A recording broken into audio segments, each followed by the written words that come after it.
Everyone, আসসালামু আলাইকুম। আশা করি আপনারা সবাই ভালো আছেন। আজকে রোজার স্পেশাল দিনে আমরা চানা ডালের বরফি দেখাবো।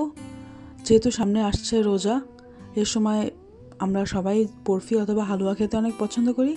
তো চলুন দেখে নিন রেসিপিটা। প্রথমে আমি একটা ডিশে সব ছোলার ডালগুলোকে একসাথে সিদ্ধ দিয়েছি।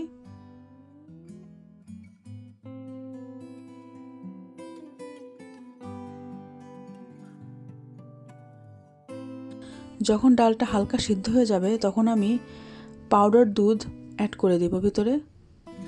এটা আসলে টেস্টটাকে অনেক বাড়ায় দেয়।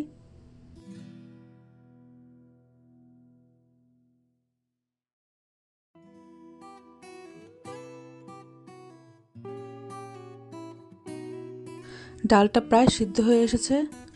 ডালটা সিদ্ধ হয়ে গেলে আমরা ডালগুলোকে বেটে নেব, খুব ভালোভাবে মিহিভাবে বেটে নেব। তো এখন আমি একটা প্যানে 3 টেবিল চামচ ঘি দিয়ে দিয়েছি। ঘি দিলে ভালো হয়। আপনাদের কাছে যদি ঘি না থাকে আপনারা বাটারও দিতে পারেন।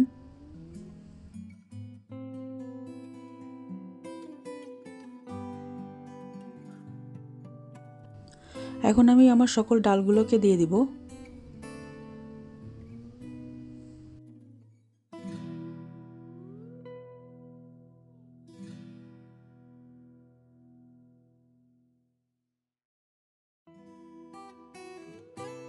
ডালগুলোকে ভালোভাবে নেড়েচেড়ে আমি এর মধ্যে লিকুইড দুধ দিব। এখন আমি প্রায় এখানে 4 চামচের বড় চামচ, ডালের চামচ যেগুলো বলে, 4 চামচের মতো দিয়েছি লিকুইড দুধগুলো, যেটা দেখতে ঠিক এরকম হবে। এরপরে আমরা নাড়া শুরু করব। তো নাড়তে নাড়তে 15 থেকে 20 মিনিট আপনারা নাড়বেন।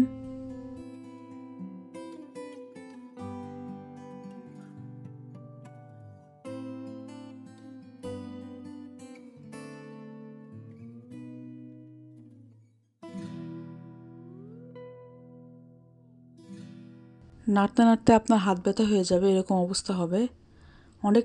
এটা আসলে পুরোটুকু নাড়ার উপরে। এখন আমি এর মধ্যে কিছু সামান্য পরিমাণ লবণ অ্যাড করছি এবং এলাচি গুঁড়াও আমি অ্যাড করব। এলাচিগুলোকে আমি ভালো মতো বেটে তারপরে আমি অ্যাড করতেছি। আর এরপরে তো চিনি অ্যাড করবেন অবশ্যই। চিনি আপনার পছন্দের মতো অ্যাড করবেন।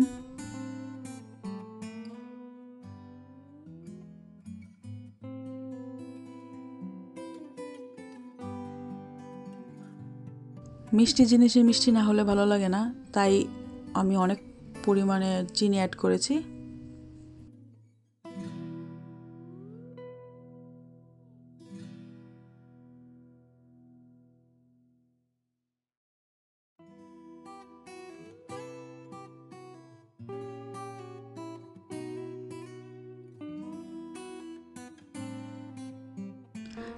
এখনও নাড়তে থাকুন, অনেক নাড়তে হবে।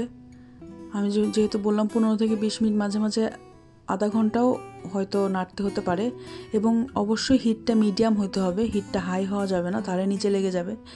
আর হ্যাঁ, নাড়তেও হবে এর জন্যই, যাতে নিচে না লাগে।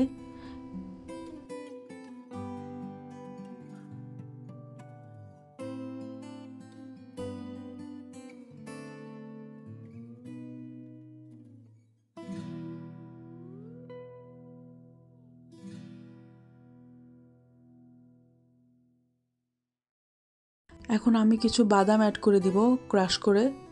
আপনি যে কোনো বাদাম ইউজ করতে পারেন, অথবা আপনারা সব ধরনের বাদাম একসাথে ইউজ করতে পারেন, এটা আপনার চয়েস।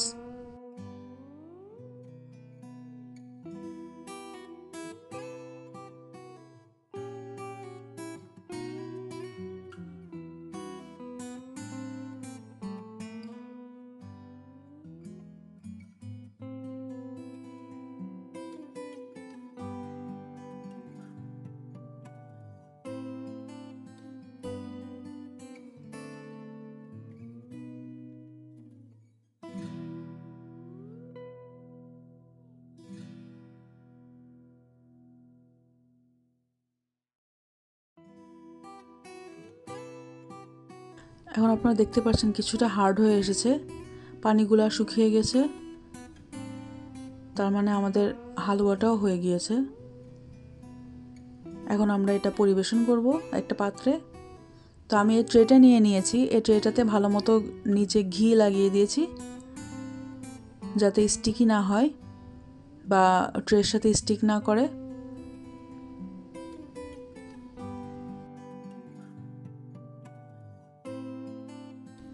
এখন আপনি হালুয়াগুলোকে ভালো মতো রেখে সমান করে নেবেন যাতে বরফির মতো কাটতে সুন্দর লাগে আর কি। এরপর আপনারা যে কোনো শেপে কাটতে পারেন। আমি এখানে নর্মাল বরফি শেপে কাটবো, যেভাবে আমরা আসলে খাই বরফি। আপনারা স্কোয়ার শেপে, ট্রায়াঙ্গেল শেপে, যে কোনো শেপে কাটতে পারেন।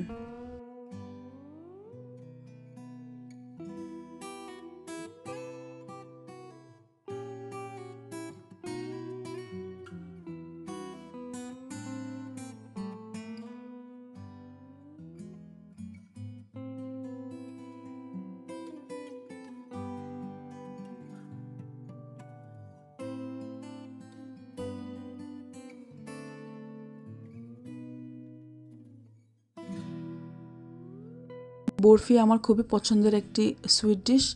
আপনারা আমাকে কমেন্টে জানাবেন আপনাদের কি ভালো লাগে। এখন আমি এটা পরিবেশন করেছি উপরে একটি করে কিশমিশ দিয়ে, আপনারা বাদামও দিতে পারেন। আশা করি আপনাদের এই ভিডিওটি ভালো লেগেছে, এবং যদি ভালো লেগে থাকে অবশ্যই লাইক এবং সাবস্ক্রাইব করতে ভুলবেন না। ধন্যবাদ।